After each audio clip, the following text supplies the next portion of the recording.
Hi everyone, welcome back to my channel and another episode of What's for Dinner.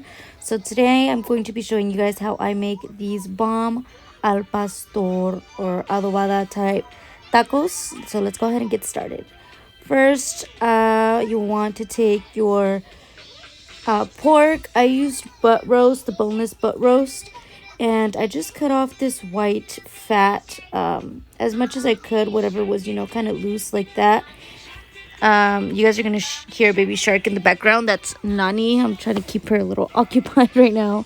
But you're just gonna trim the excess fat on it. You don't really want to bite into that. If you do, that's totally up to you. You can leave it on if you'd like. Once you're done cleaning off all that fat, then you're going to cut it into little cubes. You can leave it as big or as small as you'd like. I kind of like to cut it a little bit on the smaller side, but that's all preference as well. Depending on how big you cut it is how long it'll take to cook afterwards. Once you're frying the meat. Yep, just cutting off all the fat. Now, this was just for one meal, and it served everyone in the house for that one seating. So this one ball will feed you quite a bit. If you want to leave some and like prep it or leave it in the freezer, you can make I got these pork cushions at Costco, and it comes with a pack of 4, so you could definitely do all of them and then just season it and put it all into the freezer, and then just have it ready for whenever you want to make it. That's also a good option, or just to meal prep, whatever you like. That's what's awesome about Costco and about these kind of meals. Now, I did leave my meat marinating overnight. You could not leave it marinating at all and just cook it as soon as you're done. You could just let it marinate for 30 minutes. I just feel like it gives it a better flavor if you let it marinate.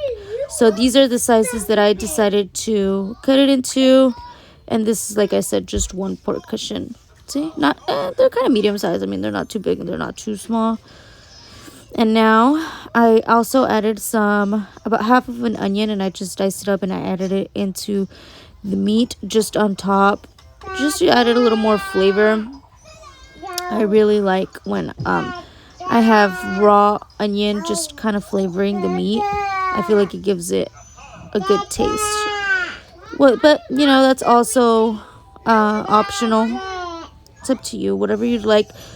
You can always make, like I said, you could, that's the beauty of cooking your own food. You could tweak it and turn it into your own recipe and what you like.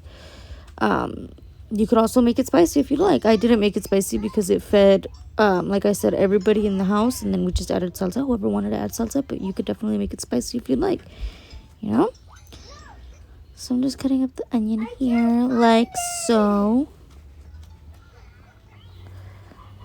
And like I said, I just used half an onion for one pork cushion. So also, depending on how much meat you use, just kind of eyeball the portionings. Just like that, a little thin. And I just threw it right on top of the meat, like so. Just sprinkle her on with lots of love so it tastes yummy, yummy. And I'm going to show you right now how it looks in there, just looks bomb already, doesn't it? There we go. Yep, girl, you add that onion. Just throw it in there. Just like that. And now let's go ahead and get started on the actual marinade for the meat. You're gonna need 2 bay leaves, these dried bay leaves right here, or laurel, however you know it. Bam, 2 of those, throw it in there.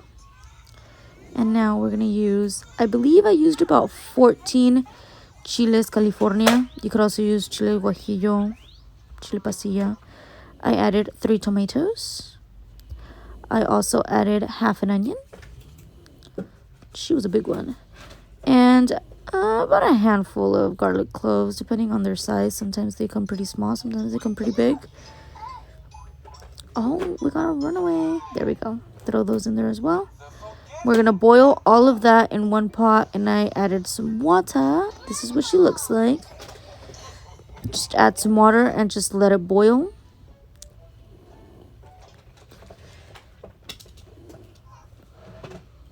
Just like that. Once it looks like this, you can turn it off. You can let it cool down, or you can blend it as soon as it's done.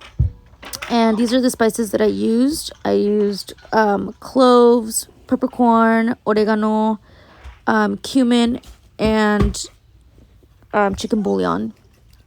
It was about 1 tablespoon of each, a quarter tablespoon of the cumin, because that one's pretty strong. And I did about 2 tablespoons of the chicken bouillon, maybe 3, depending, you know, it's just up to taste. I also added some apple cider vinegar. I added about 1 cap of apple cider vinegar. And just blend that baby up. Now, I did decide to strain the sauce just because I didn't want the seeds in the meat, so I strained it. But you could add it like that, honestly, if you'd like. I just didn't want all the pulp in it.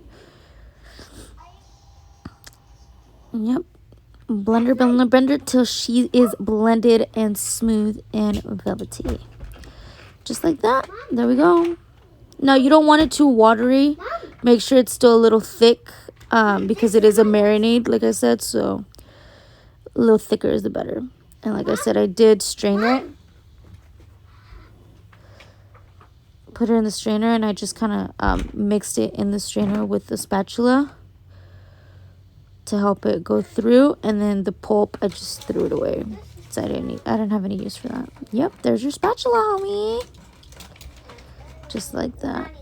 And you just keep mixing and mixing till all you have left is pulp.